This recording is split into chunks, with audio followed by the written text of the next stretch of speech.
Welcome to UPPSC मंथन। दोस्तों, आज 12 जनवरी 2021 है और 12 जनवरी 2021 से रिलेटेड सारे मोस्ट इंपॉर्टेंट करंट अफेयर को हम लोग यहाँ पे पढ़ेंगे और उससे जुड़े हुए तथ्यों को भी समझेंगे।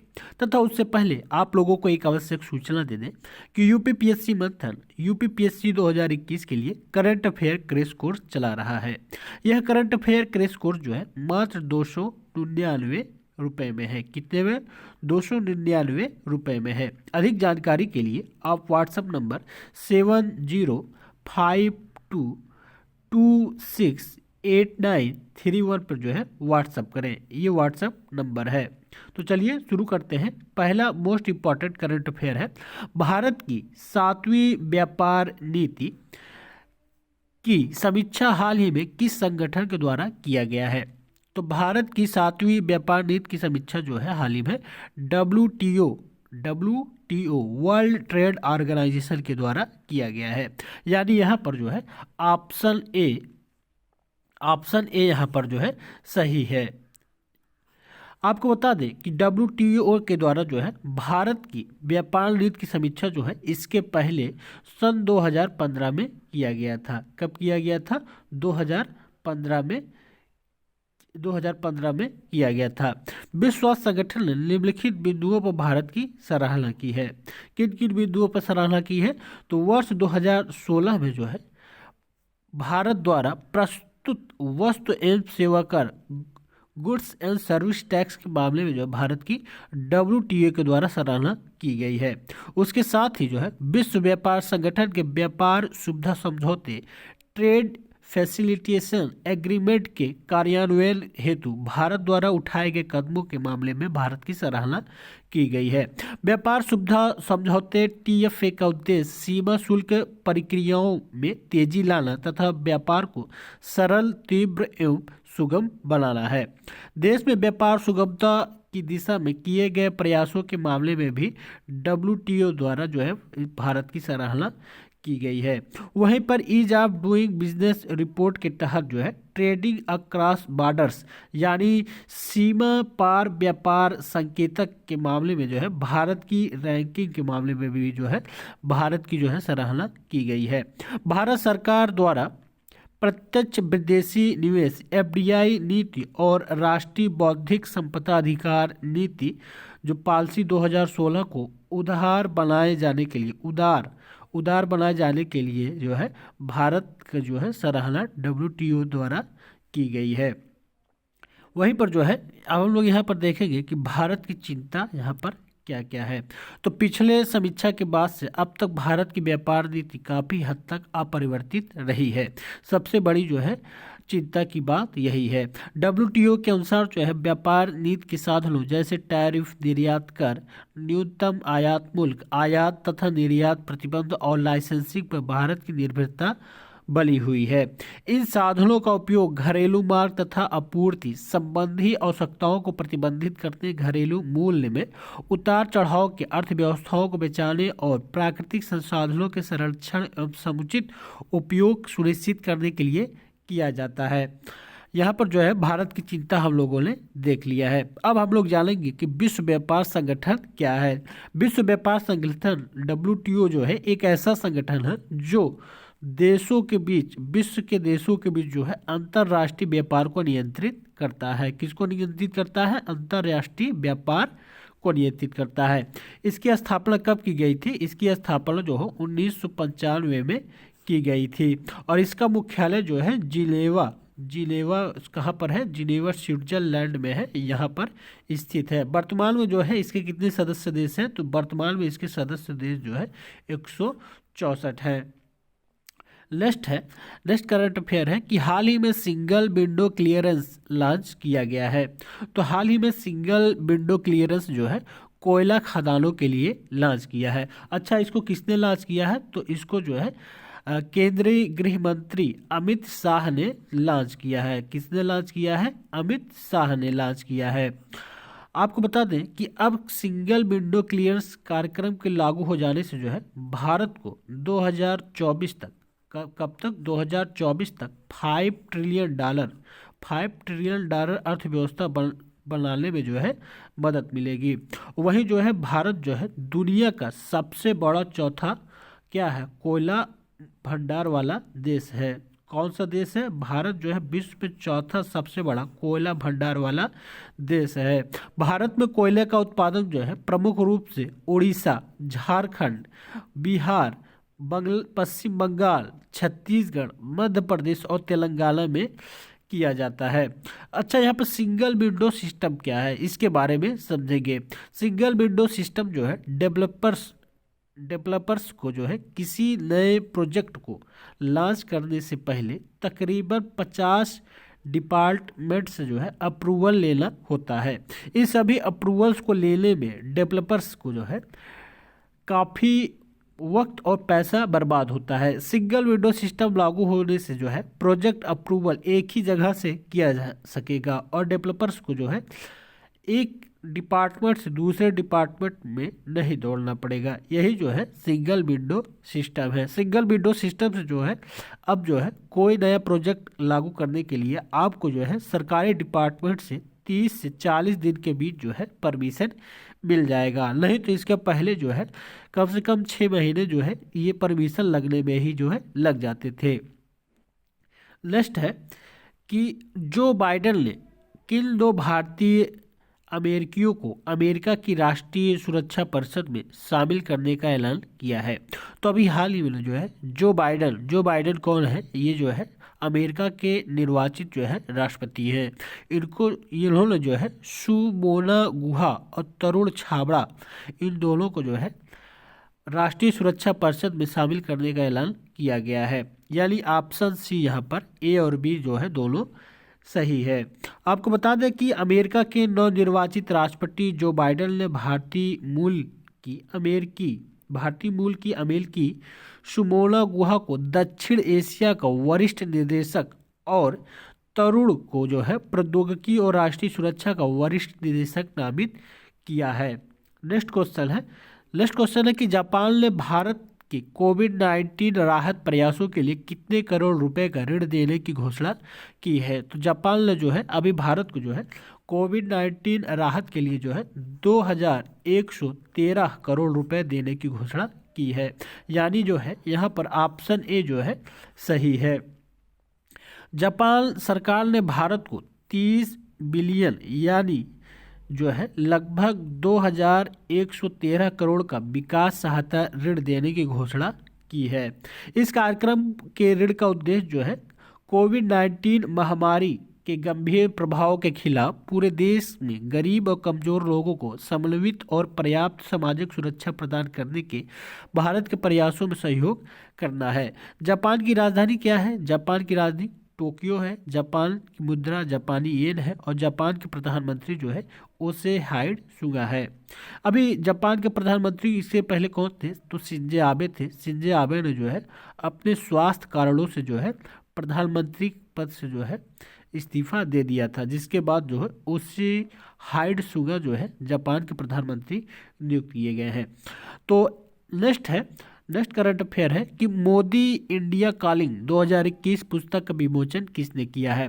तो आदेश गुप्ता ने जो है किसने किया है? आदेश गुप्ता ने जो है मोदी कॉलिंग 2021 पुस्तक का विमोचन किया है। यानी ऑप्शन ए यहाँ पर जो है सही है। 16वें प्रवासी भारतीय दिवस के अवसर पर जो है मोदी इंडिया कॉलिंग 2021 नामक एक कॉफी टेबल बुक जारी की गई है। यह कैसा बुक है? तो यह एक कॉफी टेबल बुक है और यह कब जारी किया गया है? तो 16वें प्रवासी दिवस के अवसर पर इसे जारी किया गया है। इसमें क्या है कि इस पुस्तक में जो है प्रधानमंत्री नरेंद्र मोदी की 107 विदेशी और द्विपक्षीय यात्राओं के द्वारा जो है खींचे गए फोटो की तस्वीरें हैं। क्या है इस पुस्तक में? तो जो है प्रधानमंत्री जितने भी विदेश यात्राएं करते हैं, जिसमें से 107 विदेश यात्राओं द्वारा उनके द्वारा या उनके लोगों द्वारा जो फोटो खींची गई है, उन फोटो को जो है इस पुस्तक में जो है उसकी तस्वीरें डाली गई है। यह पुस्तक जो है भाजपा नेता विजय जाली का एक विचार है। विजय जाली ने जो है यह विचार दिया था कि जो है एक ऐसा पुस्तक बनाया जाए जिसमें जो है ये सब फोटो हो। विजय जाली का विचार है कि इसी तरह का जो है पुस्तक जो है राहुल गांधी के लिए और अन्य लोगों के लिए भी जारी किया जाए। नेक्स्ट करंट अफेयर है कि 26वें कोलकाता अंतर्राष्ट्रीय फिल्म महोत्सव का उद्घाटन किसने किया है? तो 26वें कोलकाता अंतर्राष्ट्रीय फिल्म महोत्सव का उद्घाटन जो है ममता बनर्जी ने किया है, यानी ऑप्शन ए यहाँ पर जो है सही है। दिग्गज फिल्मकार सत्यजीत रे की क्लासिकल अपूर्व संसार इस महोत्सव की उद्घाटन फिल्म होगी। किस महोत्सव की? तो कोलकाता अंतर्राष्ट्रीय फिल्म महोत्सव की जो है उद्घाटन जब होगा तो उस उद्घाटन में सबसे पहला फिल्म जो है अपूर्व संसार, जो कि फिल्मकार सत्यजीत रे द्वारा निर्देशित है, चलाया जाएगा, जिसमें 45 देशों की 131 फिल्मों को 13 जनवरी तक दिखाया जाएगा। कितने फिल्मों को? 131 फिल्मों को जो है 13 जनवरी तक इस फिल्म महोत्सव में दिखाया जाएगा। पश्चिम बंगाल की मुख्यमंत्री कौन है? तो पश्चिम बंगाल की मुख्यमंत्री जो है ममता बनर्जी है, तथा पश्चिम बंगाल के जो है गवर्नर या राज्यपाल कौन है? तो जगदीश धनखड़ हैं। नेक्स्ट करंट अफेयर है, नेक्स्ट है कि सरकार ने NFHS 5 के निष्कर्षों का अध्ययन करने के लिए किसके नेतृत्व में एक पैनल का गठन किया है? तो प्रीति पंत का जो है एक पैनल इनके नाम से गठन किया है, जो क्या करेंगी? ये जो है NFHS 5 का जो है विश्लेषण करेंगी, यानी कि ऑप्शन ए यहाँ पर जो है प्रीति पंत जो है सही है। तो अब हम लोग जो है NFHS 5 के बारे में जानेंगे कि ये है क्या। तो इसका फुल फॉर्म होता है राष्ट्रीय परिवार स्वास्थ्य सर्वेक्षण। NFHS का फुल फॉर्म होता है नेशनल फैमिली हेल्थ सर्विस, राष्ट्रीय परिवार स्वास्थ्य सर्वेक्षण। राष्ट्रीय परिवार स्वास्थ्य सर्वेक्षण 5 के पहले चरण की जो है फैक्ट शीट जो है दिसंबर 2020 में जारी की गई थी। कब जारी की गई थी? दिसंबर 2020 में। इस सीट में जो है 22 राज्यों और केंद्र शासित प्रदेशों को शामिल किया गया है और 131 संकेतकों जैसे परिवार कल्याण, जनसंख्या, पोषण, प्रजनन और बाल स्वास्थ्य इत्यादि के बारे में जानकारी दी गई है। किसमें दी गई है? इस सर्वेक्षण में। राष्ट्रीय परिवार सर्वेक्षण 5 से पहले जो है 1992, 93, 98, 99, 2005, 6, 2015 और 16 में 4 सर्वेक्षण किए जा चुके हैं। NFHS के सभी राउंड जो है international institute for population science IIPS Mumbai द्वारा आयोजित किए जाते हैं। तो यहाँ पर जो है आप लोग ये जानिए कि ये जो पैनल गठित हुआ है ये पैनल क्या करेगा। तो ये पैनल जो है, ये जो रिपोर्ट जारी हुआ है NFHS की 5 की, इसमें जो है कुपोषण पर, महिला विकास पर, महिला पोषण पर जो है ये प्रीति पंत का जो ये पैनल है इस पर विचार करेगा और इसके बाद जो है विचार करके अपनी जितनी भी इसमें सुधार करने वाली बातें हैं वो सरकार को बताएंगे। किसकी पैनल बताएगी? प्रीति पंत की पैनल बताएगी। नेक्स्ट क्वेश्चन है कि तटीय अनुसंधान पोत सागर अन्वेषिका का जलावतरण जो है किसने किया है? तो तटीय अनुसंधान पोत सागर अन्वेषिका का जलावतरण जो है डॉक्टर हर्षवर्धन ने किया है। डॉक्टर हर्षवर्धन कौन है? तो ये स्वास्थ्य मंत्री है। तो सागर अन्वेषिका के बारे में लोग जानेंगे कि अन्वेषिका को जो है भारतीय नौवहन रजिस्टर IR क्लास के तहत जो है बनाया गया है और यह जो है एक DP डायनेमिक पोजिशनल सक्षम जहाज है। कैसा जहाज है?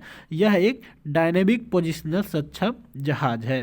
अन्वेषिका जो है समुद्र में खोज करने की क्षमता को बढ़ाएगा, जो पानी, ऊर्जा, भोजन, खनिजों का एक बड़ा स्रोत है। कौन बड़ा स्रोत है?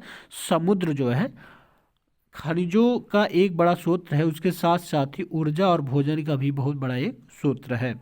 इसका उपयोग जो है राष्ट्रीय महासागर प्रौद्योगिकी संस्थान NIOT के अनुसंधान उद्देश्यों के लिए किया जाएगा और इसका निर्माण जो है टीटागढ़ वेगन्स कोलकाता पश्चिम बंगाल द्वारा किया गया है। राष्ट्रीय महासागर प्रौद्योगिकी संस्थान के निर्देशक कौन है? तो डॉक्टर GA रामदास हैं और राष्ट्रीय महासागर प्रौद्योगिकी संस्थान का मुख्यालय जो है चेन्नई तमिलनाडु में स्थित है। नेक्स्ट क्वेश्चन है कि 12 लाख करोड़ मार्केट कैप को पार करने वाली भारत की दूसरी कंपनी कौन बन गई है? तो भारत की दूसरी कंपनी जो है टीसीएस या टीसीएस बन गई है, यानी जो है यहाँ पर ऑप्शन बी टीसीएस जो है सही है। मार्केट कैप क्या होता है? तो मार्केट कैप कंपनी का वह मूल्य है जिसका व्यापार स्टॉक मार्केट में किया जाता है। मार्केट कैप की गणना जो है कुल शेयर की संख्या और शेयर की वर्तमान कीमत से गुणा करके की जाती है। अच्छा, यह दूसरी कंपनी बनी है, तो पहली कंपनी कौन बनी थी? तो पहली कंपनी जो है रिलायंस बनी थी। कौन सी बनी थी? पहली कंपनी जो है यह जो कैप प्राप्त करने वाली थी, मार्केट कैप को पार करने वाली पहली कंपनी जो है रिलायंस बनी थी, और दूसरी कंपनी अब जो है टीसीएस बन गई है। टीसीएस के बारे में जानेंगे। टाटा कंसल्टेंसी सर्विसेज, इसका फुल फॉर्म क्या है? तो इसका फुल फॉर्म जो है टाटा कंसल्टेंसी सर्विसेज। यह टाटा समूह की एक कंपनी होने के साथ ही देश की सबसे बड़ी आईटी कंपनी है। टाटा कंसल्टेंसी सर्विस की स्थापना जो है 1968 में हुई थी। इसकी शुरुआत टाटा समूह के एक विभाग के तौर पर टाटा कंप्यूटर सेंटर के नाम से हुई थी। बाद में इसका नाम जो है टाटा कंसल्टेंसी सर्विस हो गया था। इसका मुख्यालय जो है मुंबई महाराष्ट्र में है, और यह जो है वर्तमान में कितने देशों में काम कर रही है? तो वर्तमान में 46 देशों में यह जो है काम कर रही है। नेक्स्ट करंट अफेयर है कि राष्ट्रीय युवा संसद महोत्सव 2021 का उद्घाटन किसके द्वारा किया जाएगा? तो यह जो है प्रधानमंत्री श्री नरेंद्र मोदी के द्वारा किया जाएगा, यानी ऑप्शन ए यहाँ पर जो है सही है। प्रधानमंत्री श्री नरेंद्र मोदी वीडियो कॉन्फ्रेंसिंग के माध्यम से जो है 12 जनवरी 2021 यानी आज जो है दूसरे राष्ट्रीय युवा संसद महोत्सव के कार्यक्रम को संबोधित करेंगे। इस समारोह का विषय क्या है? तो इस समारोह का विषय जो है युवा उत्सव नए भारत का है, जो बताता है कि युवा नए भारत के उत्सव को जीवंत करते हैं। अब हम लोग जो है राष्ट्रीय युवा संसद महोत्सव के बारे में जानेंगे। तो राष्ट्रीय युवा संसद महोत्सव का लक्ष्य जो है 18 से 25 वर्ष के बीच के आयु के युवाओं को आवाज़ सुनना है। किन बीच? 18 से 25 वर्ष के जो युवा हैं उन युवाओं को जो है आवाज़ सुनना है, या उनकी क्या मांग है जो है राष्ट्रीय युवा संसद महोत्सव के द्वारा उनकी मांग को सुनना है, जो आने वाले वर्षों में सार्वजनिक सेवाओं सहित विभिन्न व्यवसायों में शामिल होंगे। NYPF की अवधारणा प्रधानमंत्री के 31 दिसंबर 2017 को अपने मन की बात के संबोधन में व्यक्त किए गए एक विचार पर आधारित है। यह इम्पॉर्टेंट है। इनकी अवधारणा किससे होती है? तो 31 दिसंबर 2017 को जो है प्रधानमंत्री ने जो है मन की बात संबोधित किया था। मन की बात जो है रेडियो पे आता है, तो उन्होंने इसमें जो है राष्ट्रीय युवा संसद महोत्सव कराने की बात कही थी। ये था आज का हमारा प्रमुख मोस्ट इम्पॉर्टेंट करंट अफेयर। हम अधिक से अधिक वीडियो को पाने के लिए हमारे करंट अफेयर चैनल को जो है सब्सक्राइब करें। धन्यवाद।